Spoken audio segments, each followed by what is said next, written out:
Hello दोस्तों, PS class में आपका स्वागत है। आज अपन राजस्थान जीके का एक टॉपिक देखेंगे, फसलें, जो कि बहुत ही हार्ड टॉपिक्स में माना जाता है और अपन इसको बहुत ही सिंपल ट्रिक के माध्यम से सारा का सारा कवर करने का प्रयास करेंगे।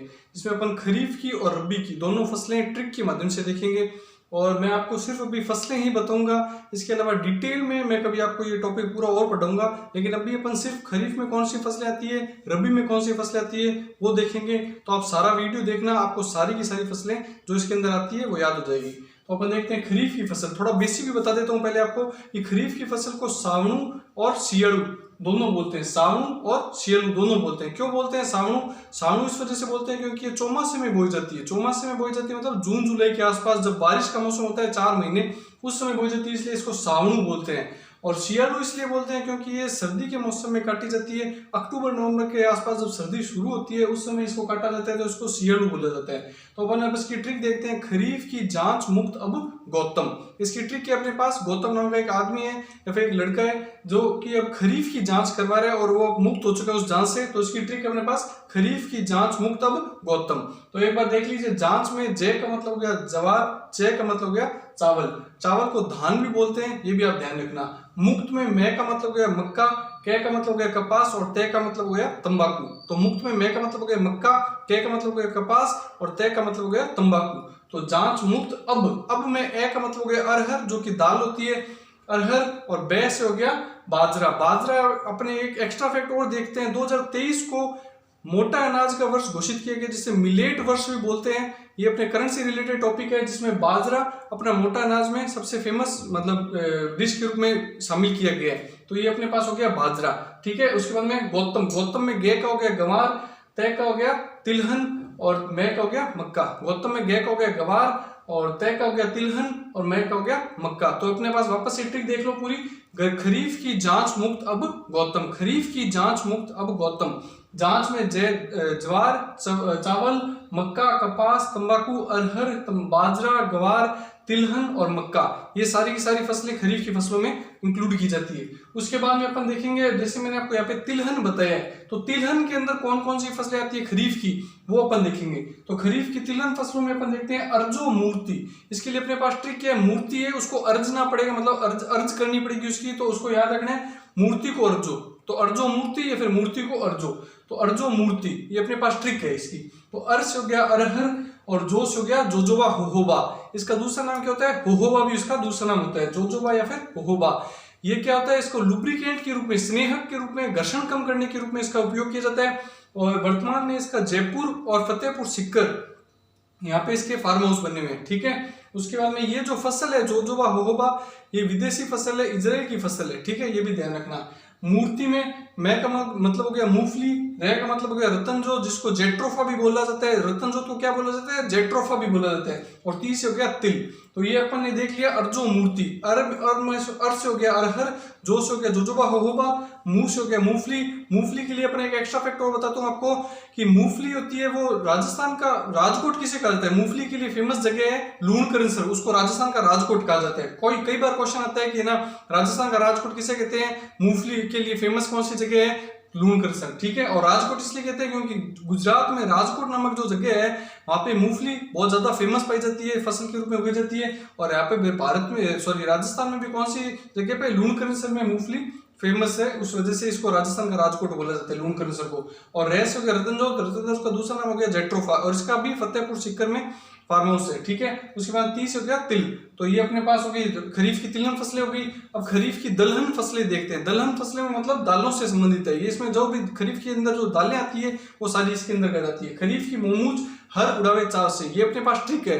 मोमूज मतलब मोमोज। अपने का आज की डेट में मोमो चाइनीज खाना बहुत फेमस हो चुका है, तो इसमें अपन को याद रखने के लिए मैंने ट्रिक बनाई है, खरीफ के मोमोज, मोमोज की जगह मोमूज। तो खरीफ के मोमूज हर उड़ावे चाव से। आजकल हर कोई व्यक्ति चाव से इन्हीं चीजों को खाना चाहता है, तो अपने को देखते हैं खरीफ के मोमूज हर उड़ावे चाव से। तो ये अपनी ट्रिक हो गई खरीफ की दलहन फसलों की। तो मोस हो गया मोठ, मूंग से हो गया मूंग, चैस हो गया चवला, ठीक है। तो मोमूज में मोस हो गया मोठ, फिर मूस हो गया मूंग और चैस हो गया चवला। हर से हो गया अरहर, ठीक है, हर से हो गया अरहर। उड़ावे में हो गया उड़द, उड़द की दाल, ये भी उड़ावे में हो गया। और उड़द की दाल मतलब जमीन की उर्वरकता को बढ़ाने के लिए बहुत ज्यादा प्रसिद्ध होती है। मतलब जमीन की उर्वरकता बढ़ाने में बहुत ज्यादा सहायक कौन सी दाल होती है? उड़द की दाल। वैसे तो दालें, सारी ही दालें जमीन की उर्वरकता बढ़ाने के लिए जानी जाती है, क्योंकि ये नाइट्रोजन का स्थिरीकरण करती है और हवा में जो नाइट्रोजन पाई जाती है उसका स्थिरीकरण करती है। इस वजह से ये जमीन की उर्वरकता बढ़ाती है और उसमें भी उड़द की दाल सबसे ज्यादा प्रसिद्ध होती है। ठीक है, उसके बाद में चावल हो गया, चवला। अपने चवला 2 बार लिख दिया, लेकिन सिर्फ ये ट्रिक बनाने के लिए मैंने इसको इसमें इंक्लूड किए खरीफ के मोमूज हर उड़ावे चाव से। तो मोच हो गया मोठ, मूस हो गया मूंग, चैस हो गया चवला और हर्ष हो गया अरहर, उड़ावे में उड़द उससे हो गया, उड़ावे से हो गया उड़द और चावस हो गया चवला। अब अपन रबी की फसलें देखेंगे। अभी अपन ने सारी खरीफ की फसलें देखी थी, अब अपन रबी की फसलें ट्रिक के माध्यम से देखेंगे और बहुत ही सिंपल तरीके से मैं आपको सारी की सारी रबी की फसलें भी याद करवा दूंगा। तो रबी की फसल याद करने से पहले मैं आपको कुछ बेसिक चीजें रबी पे बता देता हूँ कि जैसे ये फसलें नवंबर दिसंबर में बोई जाती है और मार्च अप्रैल के आसपास में ये काटी जाती है और इसीलिए इसको उनालू फसल भी बोलते हैं। और शीतकालीन फसल होती है ये भी ध्यान रखना, क्योंकि ये शीतकालीन में बोई जाती है, इस वजह से इसको शीतकालीन फसल बोलते हैं। ठीक है, और इसके अपने पास फसलों की ट्रिक है रबी जोई आगे। रबी को कहाँ पे जोना है? आगे जाके जोना है। जोना क्या होता है? अपनी मारवाड़ी भाषा में जोना मतलब ढूंढना होता है, तो उसको बोलते हैं रबी जोई आगे।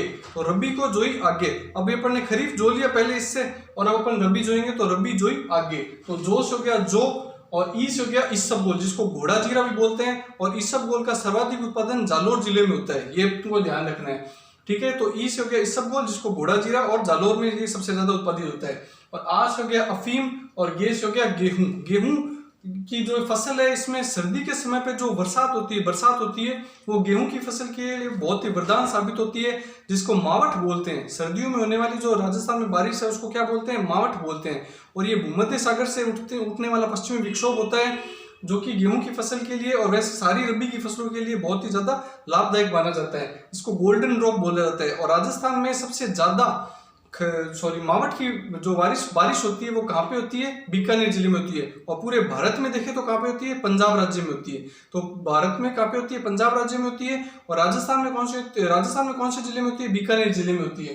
तो इसके लिए अपने पास ट्रिक होगी रबी जोई आगे। जोश हो गया जो, ईस हो गया इसबगोल, आस हो गया अफीम और गेस हो गया गेहूं। ठीक है, उसके बाद में अपने को देखना है रबी की तिलहन फसलें।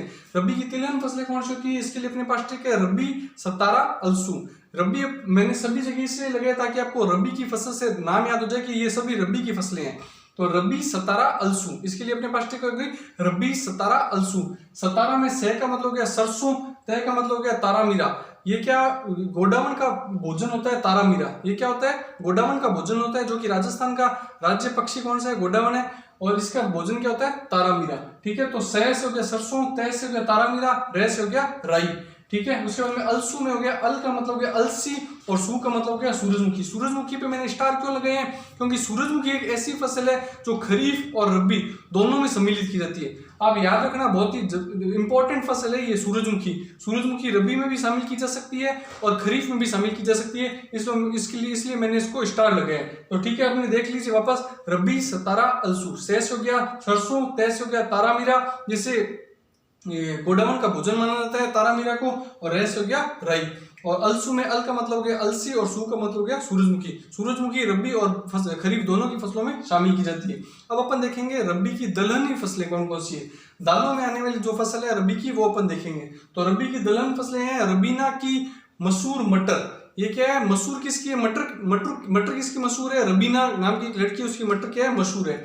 तो रबी से रबीना से रबी में हो गया इसका, तो रबी की फसल के लिए रबी नाम हो गया। नाश हो गया चना और मसूर में हो गया मसूर की दाल और मटर से हो गया मटर की दाल। तो अपन ने देख लिया रबीना की, मसूर, मटर। तो रबी से हो गया रबीना में रबी से हो गया रबी की फसल, नाश हो गया चना और मसूर से हो गया मसूर और मटर से हो गया मटर। और सारे मसाले, ज्यादातर मसाले इसमें रबी की फसल में ही इंक्लूड किए जाते हैं। तो अपन ने जो भी फसलें पढ़ी है, जितनी भी मैंने ट्रिक बना सकता हूँ, जिस हिसाब से आपको बता सकता हूँ, मैंने आपको बताने का प्रयास किया है। और इसके अलावा ये कि जो भी फसलें बताई मैंने आपको, वो सारी की सारी डिटेल में आपको अलग वीडियो में मैं पढ़ाऊंगा। ये अपन ने ऊपर से जो मुख्य फसलें इसमें शामिल की जाती है वो मैंने आपको बताने का प्रयास किया है। और इससे ज़्यादा भी आपको अगर कुछ पढ़ना हो इसमें फसलों के अंदर, तो आप मुझे कमेंट जरूर करना और ज़्यादा से ज़्यादा वीडियो शेयर करना, लाइक करना, सब्सक्राइब करना। Thank you.